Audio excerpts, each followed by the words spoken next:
Sa nakaraan nating kwento tuluyan na ngang nakapunta ang ating mga bida sa The Rarth Adventurer Guild upang makakuha ng mga detalye para sa kanilang hinahanap at pag-iimbestiga.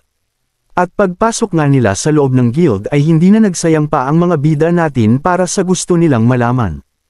Tungkol sa Darkness Incident kaya nga sobrang dami palang information ang related dito kaya nagulat ang mga bida natin nang makita ito.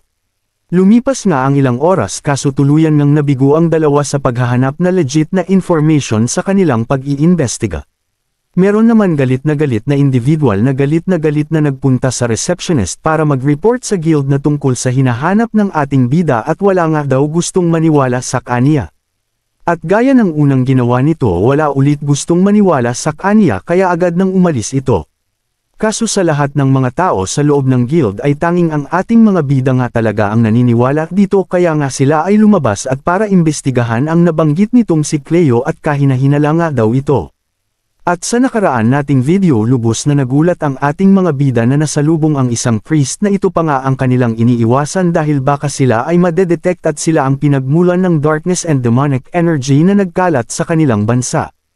At sa kanilang pag-uusap na dismaya ang ating bida at gusto na lang nito paslangin daw itong priest na ito pero iisa lang pala ang kanilang layunin kundi imbestigahan si Cleo. Sumang-ayon man ang ating bida na makikipagtulungan sila pero sa isip-isip ng ating bida na agad nitong papatayin ito kapag nalaman nito ang katotohanan mula sa ating bida. At sa nakaraan nating video tuluyan na ngang pinakita ang mansion ni Cleo saan ito nakatayo at makikita ang kakaibang energy barrier ang bumabalot dito na hindi nga rin itong basta-basta. Tuluyan na ngang nakapunta ang ating mga bida sa tutuluyan nila kasama ang priest. At napag-usapan na nila ang kanilang gagawin paano nila mapapasok ang mansion na hindi sila mabibisto. Sabi naman ng priest magtiwala nga daw ang ating mga bida sa plano niya at alam niyang magtatagumpay ito. Lumalim na nga ang gabi at isang kabilugan ng buwan ang pinapakita tanda na maaliwalas ang panahon. At pinakita na nga muli ang mansion na sobrang lumakas pa ang barrier na tila may kinalaman pa ang bilog na buwan sa paglakas ng energy nito. At sa kabila ng hating gabi may bakas ng paglalakad sa korehedor ang naririnig dahil sa sobrang tahimik ng lugar. Pinakita na nga kaninong bakas ng mga yapok ito kahit nakatalikod ito mukhang ito ang young master ng mansion na nasalubong nito ang kanilang kasambahay na nagulat sa pangyayari. Gaya nga nang nakita nito ang kanyang master, agara nagtanong ito na saan daw pupunta ito at sa oras pa daw na ganitong pagkakataon. At nagsalita nga itong si Cleo habang pinakita ang reflection nito sa mata ng kanyang kasambahay na magpahinga na daw ito at maglalakad-lakad lang daw ito at meron daw itong welcome na mga bisita ni Cleo sa kanyang kasambahay. Kaya naman natutuwa din ang kasambahay nito na nagpaalam kay Cleo na sige daw po master at magkita na lang ulit sila bukas nito at nagpaalam na din ang dalawa. Pinakita naman ang totoong ugali at katauhan nito at nasasabi nga nito sa kanyang isip na sobrang ang hihina daw ng mga tao na ang dali nilang muloko nito. At pinapakita pa rin ang katauhan nito sa reflection ng kanyang bintana at nasasabi niya na wala pang isang taon na tatamasa na daw niya ang sarap ng buhay ngayon kaya naman di daw nagtatagal mapapasakan niya daw ang buong mundo. Pagtingin nito sa isang lugar na sabi niya na nandito na daw ang mga bisita niya.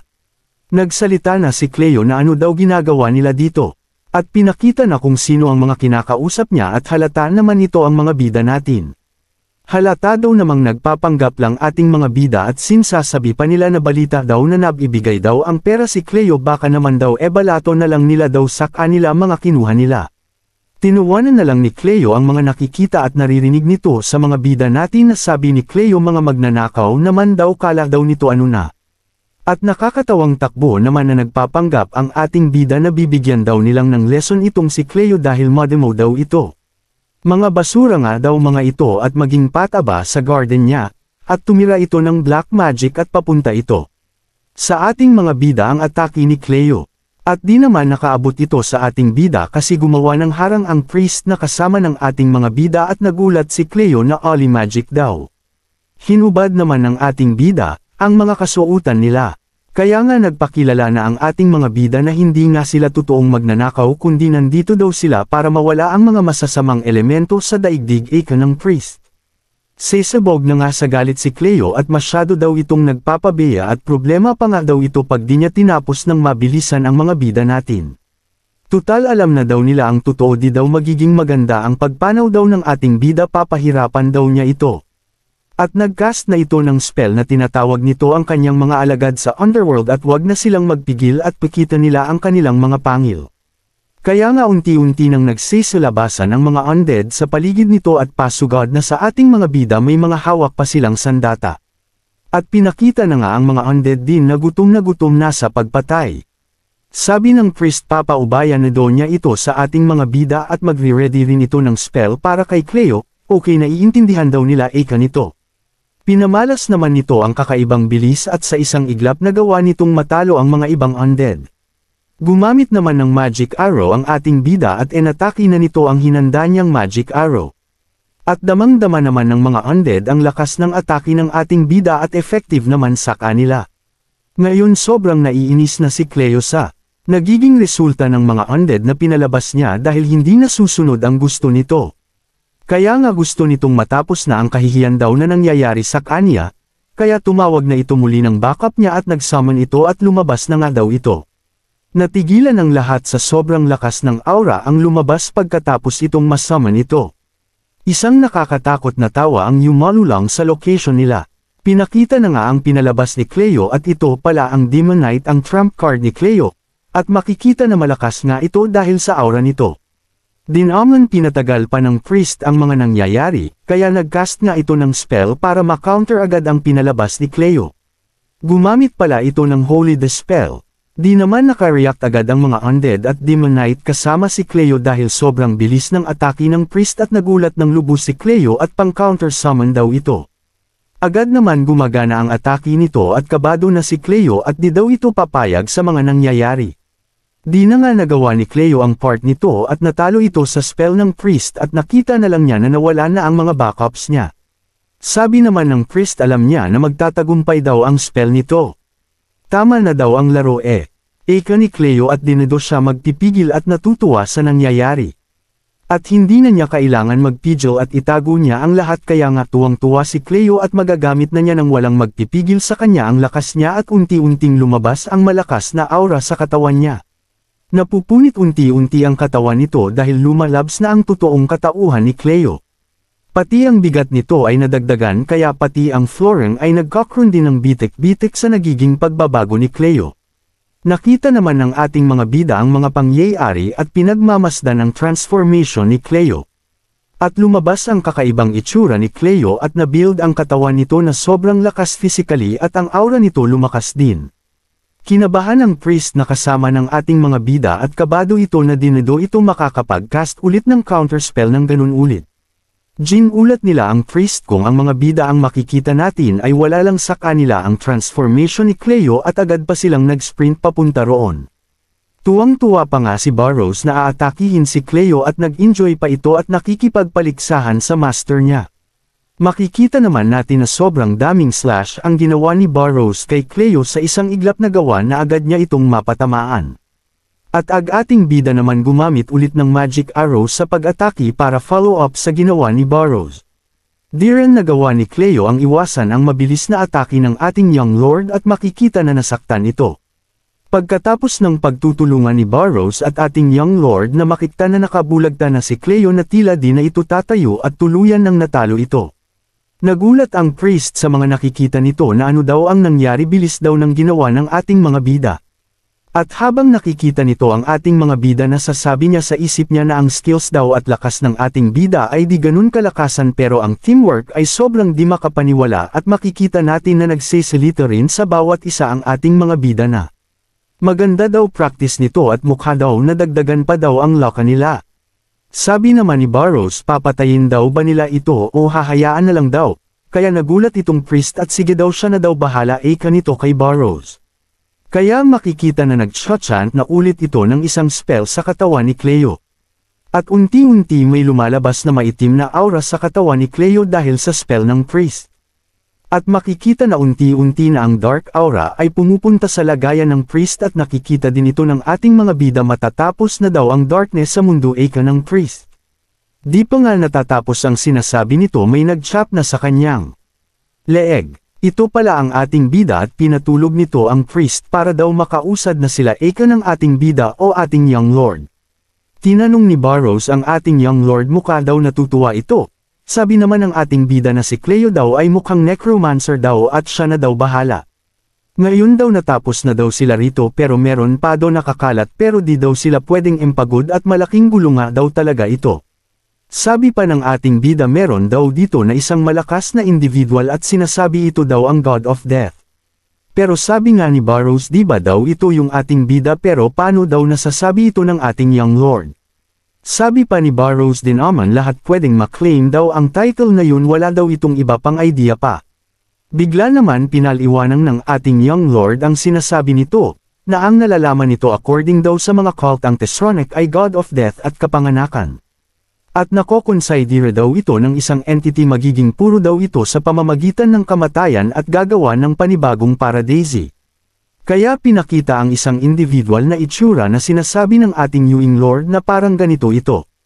Usapan pa ng dalawa na ngayon wala na daw maniniwala na may Diyos dahil sa mga masasamang tao na nagpapakalat ng maling information, pero sabi ng ating bida pag natagpuan daw nila ang mga culto na yun makakakuha peren daw sila ng valuable information sa kanila. At natutuwa ang ating bida habang unti-unti nito inaabsorb ang dark aura at may nalalaman nito habang tumatagal daw. Mas pinalalim pa ng ating young lord ang katuwaan nito at nalalaman niya sa lahat ng mga pangyayari nito lang. Nasabi pa kasi nito na ang reason bakit napapayag din ito na sumama sa priest para may e-test itong bagong bagay. Kasi ang Chaos Mana ay sobrang panganib pero sa kakayahan ng priest kaya nitong masealed ito at pwedeng maging divine ang Chaos Mana kung ma-enhance pa ito ng mas maayos. Nasasabi pa ng ating young lord at binalik na sa kamay ng priest ang lalagyan na may darkness energy ay yun daw reason ng ating bida, gusto daw nitong matulungan siya ng priest sa experimenting kasama ang divinity. At nakaka-interest talagang panuurin ito. Dagdag pa ng ating young lord na at double pa daw ang mana niya at di daw magtatagal magiging fourth circle magician ito, win-win daw. At doon nauunawaan ni Barrows ang gusto ng master niya at nakakatawang tagpo na sinabi nito gusto daw ng ating young lord na ma-practice ang divine magic. At sabi tuloy ng ating young lord tama daw kaya pwede na daw nilang jesingin ang priest at maturuan daw sila nito. Sumapit na nga ang umaga at maaliwalas na panahon may maririnig tayong isang boses na tumatawa. Mula pala ito sa priest na kasama ng ating mga bida at todo paliwanag naghumingi ito ng sorry sa nangyari daw. At di daw nito napansin na katulog ito at nababa nito ang depensa daw niya at naging malaking pasanin pa daw ito sa ating mga bida. At tuwang-tuwa ito, buto na lang daw nasa paligid daw niya ang ating mga bida, hindi ito pinabayaan. At makikita naman natin todo ngiti ng ating mga bida na na-convinced nga daw nila ito sa acting nila. Nasabi na lang nila na mukhang tapos na daw ang parte ng ating mga bida rito at magiging okay na daw ang lahat, pati ang buong na yun ay naalis na daw ang sumpa sa kanila. At sabi naman ng priest salamat daw ulit at sila na daw bahala sa mga iba pang gagawin sa nayon. At tinanong sila ng priest saan daw sila pupunta ngayon. Sabi naman ng ating mga bida na balak daw nilang magbalik sa Dareth City at pahinga muna raw doon. Column muna daw sa ngayon eka ng priest na walang kaalam-alam sa totoong pagkatao ng ating mga bida, at magkikita daw ulit sila, di daw malabong mangyari daw yun. At sabi din ni Barrows mag-iingat din daw ito sa pupuntahan niya. Pero sabi ng priest habang palayo na ang mga bida natin na mukhang may nakalimutan daw itong sabihin at may napansin daw ito nun, pero sa susunod na nga lang daw nilang pagkikita. At bago daw silang magpahinga eka ng ating young lord makauha muna daw sila ng pagkain at perfect eka naman ni Barrows sa kanyang young lord. Hindi ito sponsor, pero hindi rin ito para bumili ka. Gusto ko lang magpakatotoo dahil kung sobrang bango na ang supremacy ng Feralde, iba din itong LME. Grabe, galing nilang mag-imbento ng ganitong perfume, long-lasting at mag-aamoy masarap ka. Sana all! Kaya di rin ako nagtataka bakit gustong-gusto ni TPC na i-promote ang Feralde. O medyo napahaba na. Kung gusto mo bilhin mo pero kung hindi naman bahala ka ikaw din, shop now and follow for more.